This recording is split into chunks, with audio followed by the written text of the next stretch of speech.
Hello, thanks for joining us. Sorry we've had a bit of a wait. We were having some technical difficulties over here. Ollie and I have been having a nice chat while we were sorting that out. So we're here to discuss and reflect on the things that you've been saying to us while you've been taking Working Lives in Britain's Railways. I should say it's the first online course for both of us, so it's been a fantastic learning experience. So I'm usually teaching university students. Your ideal is that they'll be so excited by the material and the topic that they'll go away and they'll research it themselves and they'll look things up, they'll come back with questions, they'll even start challenging what you're saying and coming up with new ideas. Sometimes that does happen with the seminar group, not always. But it's been really, really exciting to see people in the comments finding things out for us and supplying new information to other learners and discussing with each other and telling so many great stories about the railways and about their own history of railway work or their family history of railway work. And one of the nicest questions that's come up a lot in the end is, why is this only 4 weeks long? We want more.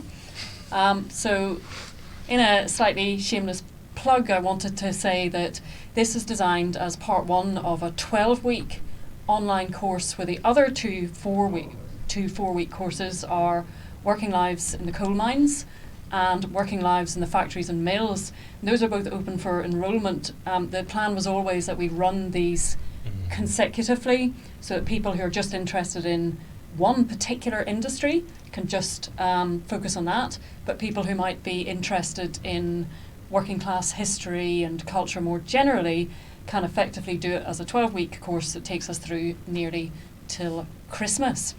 And I should say that I think the Railway Museum are quite pleased with all your comments and interaction with what's been happening. So are they planning more? We're absolutely delighted with the huge response that we've got from you. Firstly, it's so valuable to have those comments as we enter this, as many of you know, this big phase of museum redesign looking at an end date of 2025, 2026. So we'll be able to feed all of those comments into material which hopefully will be on the floor for the next 30 plus years after that. So it's a great legacy, and thank you everyone for commenting. And yes, I think there's a definite ambition going forward to take on some of these topics that people have suggested, and I've had some really exciting sort of ideas, and we've been discussing things like the railway station as a place which many people seem very interested in, including stories about station staff. There's also been quite an appetite for taking this story into the 20th century, which has surprised me, I think, a little bit, but there's definitely resources, and that would allow us to draw on the museum's collection of oral history, so it'd be incredible to hear workers' own voices about their experiences, something which sadly in the 19th century just has to be text-based. So no, it's been great. And one of the other questions was why we chose these particular categories of workers. And a lot of people, would have loved to see coverage of kinds of workers that unfortunately we'd had to leave out.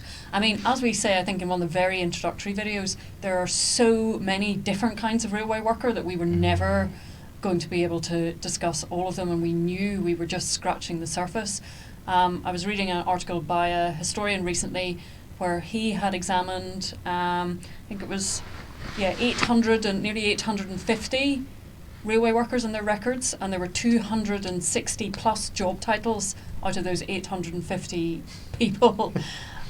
We wanted to choose kinds of work that were quite different from each other, but because, as you saw, we're also interested in what other people thought about the workers in these jobs, we wanted to choose jobs like the engine driver and signalman that the Victorians themselves were really fascinated by and interested in.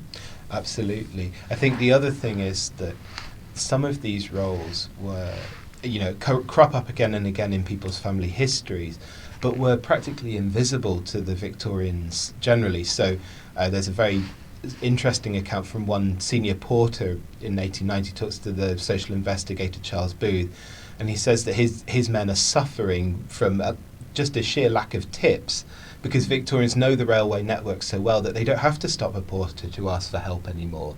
So there are these, if we were interested in the sort of cultural influence of the railways, although porters were incredibly common and incredibly important to the running of the railways, their cultural influence sort of decreased over the 19th century. Yeah, compared to the compared to heroic the engine driver absolutely and the signalman who might cause a crash any Yes. minute, and the terrifying gangs of navvies and so forth. No, absolutely. I mean, it was interesting. I felt, I mean, people can tell me if we're wrong, but I felt there was a lot of excitement about the Navies Week, and a lot of people were really saying they wanted more on that. And there were some good questions. There was one question about how mobile this workforce was and whether they all kind of followed the gangers and the contractors round or not. So, I mean, we tried to give you a bit of a flavour as much as we could in the MOOC about this is actually a topic where there needs to be so much more research, and there's a lot of historical debate about this. So some of the more recent theories are actually that core of wandering navvies who would wander from job to job tied to a particular contractor were actually a minority. And what would happen is a contractor would turn up in an area and start to advertise, and particularly turn up in a construction season which managed to time itself with the agricultural season. So you'd try and capture young strapping lads who had finished with planting and had been sort of laid off by the farmers until it was time for harvest, when they would need that extra labour again. So you'd be relying on local labour who were looking for jobs anyway. But didn't the big contractors also bring, there was quite a bit of discussion about immigrant labour and immigrant labour on the railways, not just in Britain, in the comments for that week. So would you just ship over 500 Irishmen to work on your project? I mean, some of the contractors really did, and this was often a source of tension. I again think we explored this in the newspaper account of the fight in Scotland between the sort of Protestant Scottish locals and the Irish Catholic incomers. And this was often a source of confusion and concern. And there were very famous occasions where large groups of navvies were shipped wholesale to various railway construction sites, particularly abroad. So when in the 1840s railway construction really starts to take off in France, people like Peto, Bet, some of the people we talked about in the course, are shipping over tens of thousands of British labourers to France. And this is sort of, you get I mean, it would have been lovely, I think, to have included all of the French newspapers. You get this whole range of sort of, oh no, the English have turned up with their demand for roast beef and their drunken ways. And we really wanted we have a friend at the Finnish Labour Museum, Callie, who's doing a PhD on a Finnish navvy who became quite a famous literary figure in Finland and who is known to all Finnish people, but we just couldn't quite manage to get Callie over to talk to us about that in time. There were a lot of comments on the female navvy where people were saying, but why wouldn't women do this job? Why would this be a myth? That I thought sometimes, or maybe we should have said more about how fast you would have been sacked if they had found out that you were a woman being a navvy in this period, but also just how very difficult it would have been for you to pass as a man living in close proximity to these huge groups of men with very little privacy, no bathrooms where you're going to wash or change or do anything. And if people found out you were a woman, you would have been in danger. I think it wouldn't have been safe.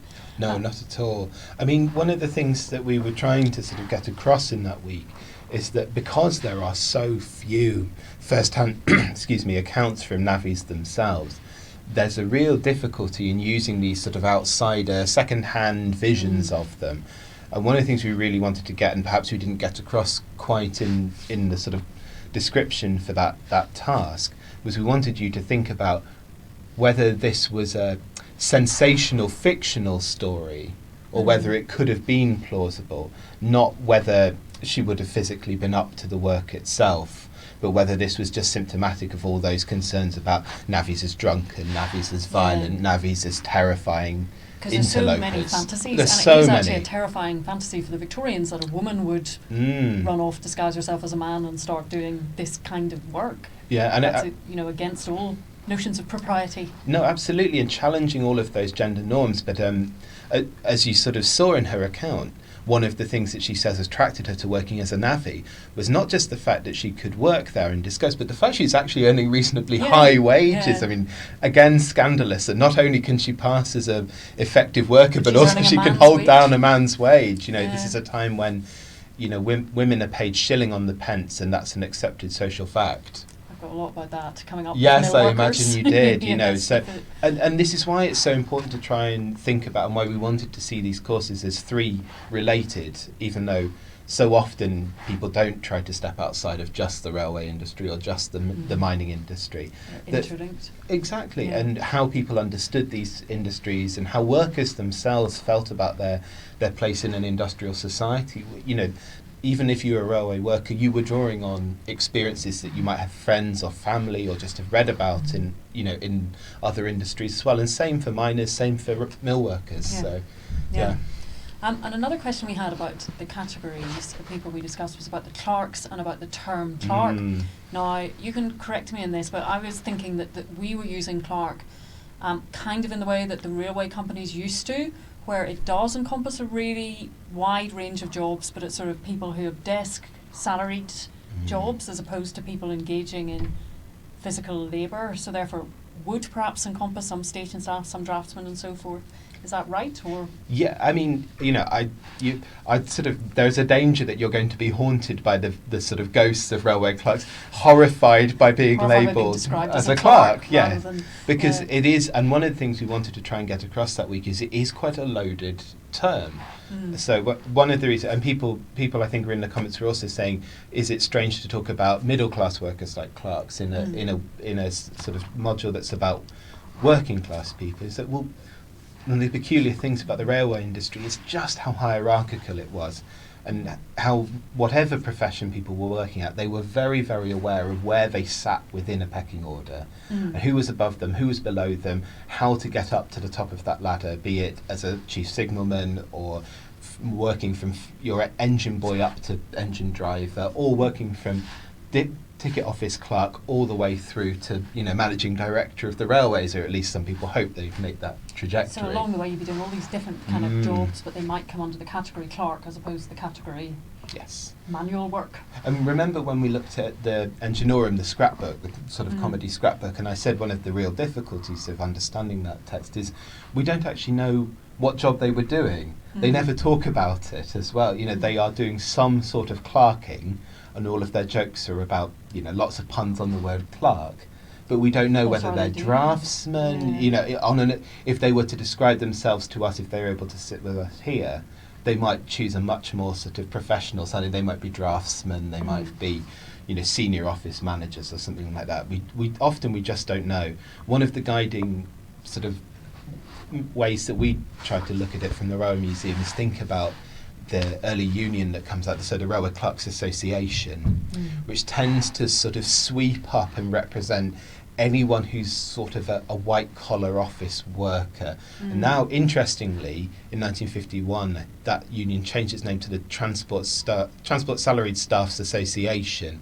So you get the sense that even by the 1950s, they had felt the term clerk was maybe a little bit demeaning.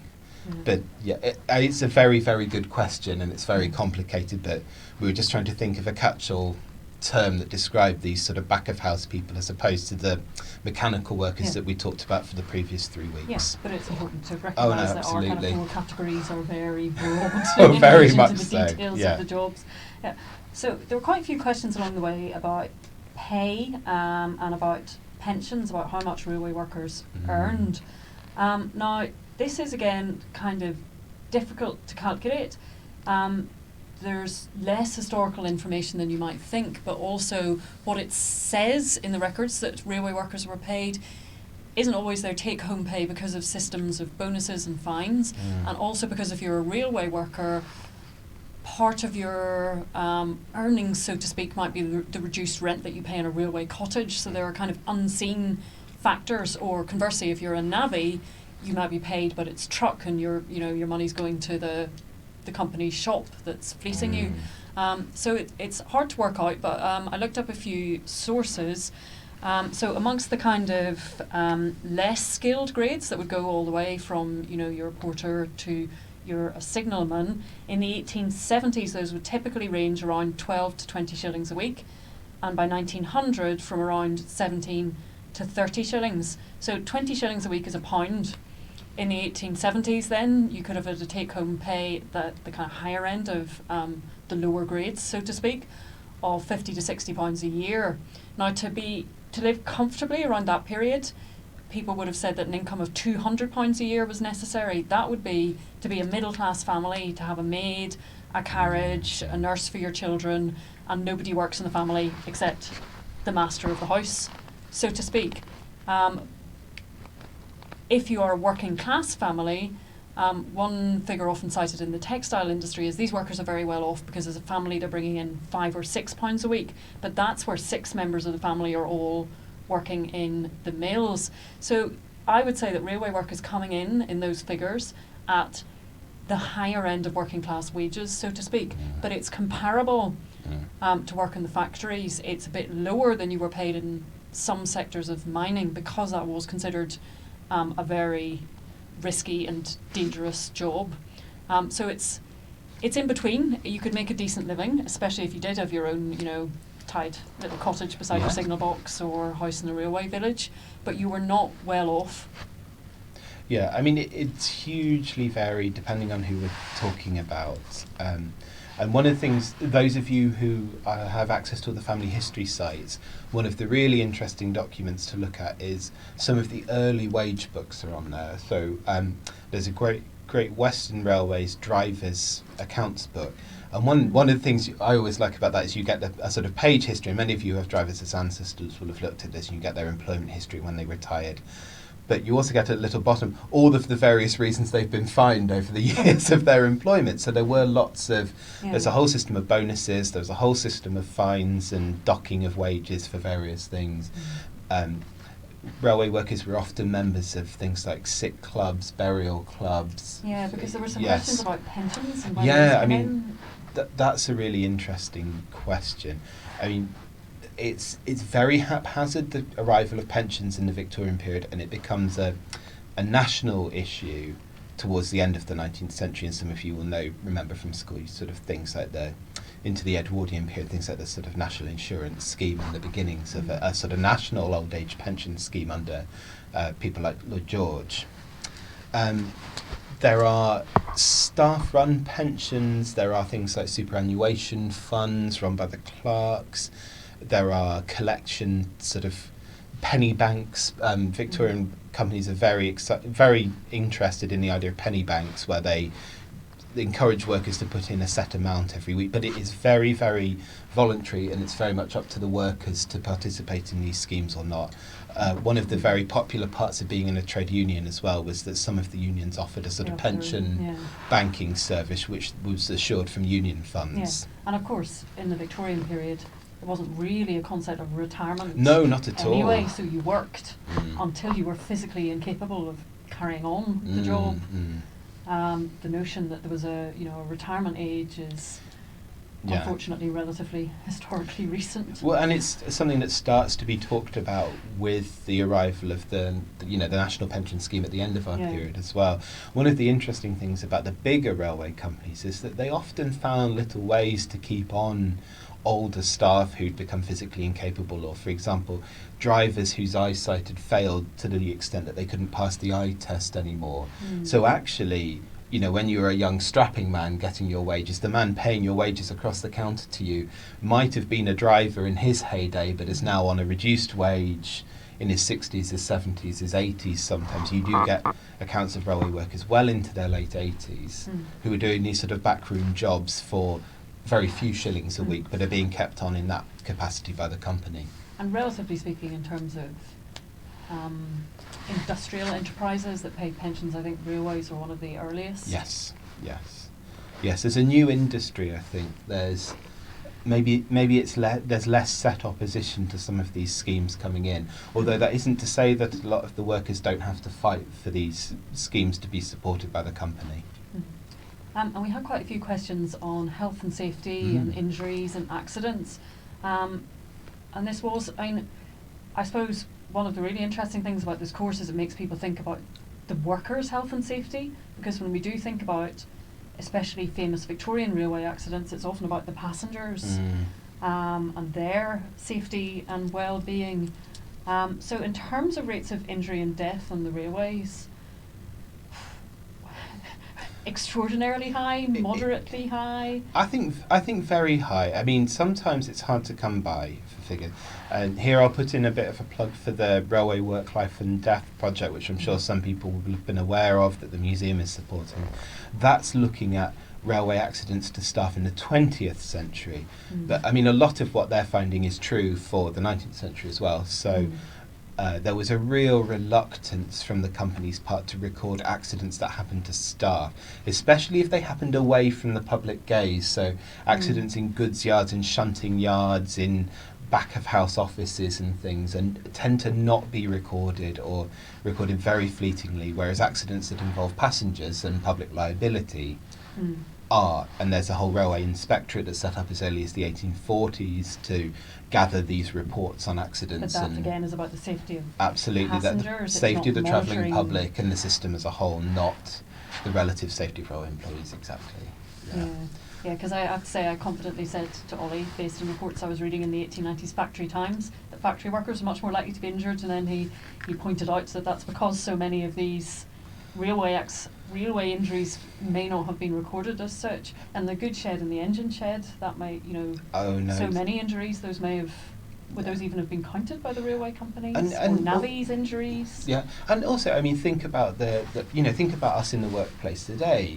Very few of us are 100% health and safety regulation compliant in reporting, things that we brush off as minor injuries in the workplace now, like small cuts and abrasions that should be reported but aren't. So there's a, if you multiply that by a company which is very, very reluctant to acknowledge the high rate of and we're talking a very high rate of injury and death. I think 1913, which is when a lot of these issues come to a head, there are over 30,000 injuries and deaths on Britain's railway network. Yeah, because again, you're not going to report it unless you're physically incapable of doing the job. No, exactly. And you might, do you risk being judged physically incapable of doing the job and being laid off for that? Do you mask your injury and carry on with a limp for a little bit and hope it gets better? That said, there is an emphasis, particularly towards the end of the century, from some of the railway companies to try and get ahead of this issue. Right from the early on, the companies are pressured by the government and the early trade unions to take this seriously. There's emphasis on putting up signs. Workmen bosses are meant to read, so if you were sort of master of a set number of men, were you signalmen or plate layers or whatever, you as the boss were meant to read the regulations every morning to your assembled workforce, so you can take into account people who couldn't read. Yeah. But the heavy emphasis on these regulations was, don't get injured, but if you do get injured, it's probably going to be your fault because you weren't careful. We've told you the rules. Now, if you break the rules, it's going to be up to you. Yeah. There was a question I remember back in week 1 about whether engine drivers were more likely to suffer from particular kinds of diseases from exposure to the smoke, which was interesting because I hadn't actually seen any research on that, but I would assume it was possible, but I don't know if anybody has investigated that or been able to find out. I don't know at all. I mean, that's a very interesting question. How we would know, I don't know. And one of the things that is interesting is the two things that we talked about. Firstly, the railway orphanages, which are I think we talked about in the week about drivers, are a testament to just how dangerous the railways could be, and particularly the one at Woking, which was supported by the various railway trade unions. The railway companies didn't send official money to the railway orphanage because to do so would be to acknowledge the sheer rate of casualties that were happening. But what you did find was that individual managers and senior figures within the railway would personally subscribe to it, rather than so they'd subscribe as individuals rather than as company men. But clearly the emphasis had come from the company to do this. The other thing is, as many of you will know, the Great Western Railway's benevolent and sort of health scheme, which was one of the founding one of the inspirations for the NHS, is incredibly comprehensive towards the end of the 20th century, towards the end of the 19th and into the 20th century. Incredibly comprehensive scheme that involves childcare, that involves dentistry support, that involves opticians support, as well as hospitals and emergency medical care. So there is movement, particularly towards the end of our period, but it remains an incredibly dangerous industry. So movement from above to protect the workers, and movement from below. Incredible pressure from below, for workers' rights, and pressure from the government, which is increasingly, moving into a sort of regulatory state as we'd understand it in the 20th century, rather than a sort of very hands-off Victorian state. And there's a practical question that came up for this that was just about the archives in the National Railway Museum, and whether they're open to the public, and whether now that everybody's excited about railway workers, they can show up and use them. Well, my colleagues in Search Engine, which is what we call the archive at the National Railway Museum, and you saw some of it in the filming, would absolutely love to have people in. The archive is open to the public between Wednesdays and Saturdays. You can turn up, it's entirely free to use, and there are lovely staff and volunteers who run it. If you've got particular questions and particular ideas, or if you have an idea of what documents you'd like to look at, and you can find all of those library catalogues and resource lists on our website. If you just Google National Railway Museum Search Engine, it'll come up. There's an email address to follow. I think you can just turn up. It's always better for the staff to help you if you give them a sense of what you're looking for, and they know where all the hidden treasures are buried. We wouldn't have been able to do this course without their support at all. Karen and everyone. Yeah, no, absolutely. Brilliant. Yeah, so anyone can use the archives, just drop them a line. Yes. We are thinking about a few follow-up things. We were discussing the other staff that people wanted to see, and quite a few of them were station staff. Station masters were mentioned, porters were mentioned. So we were thinking maybe when we have time, this is somewhat fluid future plan, it would be great to write up something about that and just do a nice NRM blog or so forth that said a bit more about the working lives of the station staff in the period. And if you've got other requests for staff you'd like us to say a bit more about, or if you have a great blog post you'd like to make, get in touch with us. Please do, yeah. Please do. And those of you who had really wonderful family stories and artefacts and things to share, I think the museum is interested in preserving people's memories and talking to people about what they've got in relation to railway history and so forth. It's always one of the best bits of the job. People ask me, but honestly, I never tire about hearing about people's personal connections to the railways. One of the things that would be really nice to do is that we didn't really profile our uniform collection very much in this, partly because of the roles that we were looking at. I mean, we could have been filmed wearing uniforms. What a terrible Yes, I think you'd look very good in to wear them? No, I can feel the head conservator watching this video and disapproving. I think you'd look very good in a station master's top hat. But no, I mean, one of the things is a lot of our uniform is from the public-facing roles. So those very ornate, I mean, station masters well into the 1960s wore top hats and morning coats, around the station, and were meant to be this very reassuring middle-class presence on the platform. So I think it would be really nice if we can follow up with some blogs and some profiles of some of that collection that goes, well back to the 1840s we've got, which is just incredible. So. And we were thinking about an event, but I'm not sure if it's been scheduled yet at the museum. No, so please, for those of you who don't already, keep an eye on our social media, on Facebook, on Twitter. Keep an eye on the museum's website. We're trying to pin down a date where we'll do a bit of a sort of further details of the course. Hopefully before Christmas, but... Absolutely, I think it's some date in late November, but please watch this space. Yes, we wanted to do a kind of follow-up in-person day that would maybe take up some of the issues in the course and go further with them, and maybe some of you will be able to come and we could meet you there, which would be pretty exciting. It would be lovely, yes. Yeah, so thanks very much. Apologies again for the late start to this.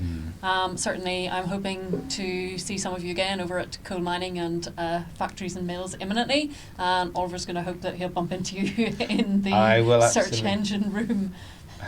Absolutely, and I'd like to say a big thank you to the online team here at Strathclyde as well, who've been busy working behind the scenes getting us online, and again just couldn't do this sort of thing without them, and it is completely beyond me technically, so Thank you. Thank you.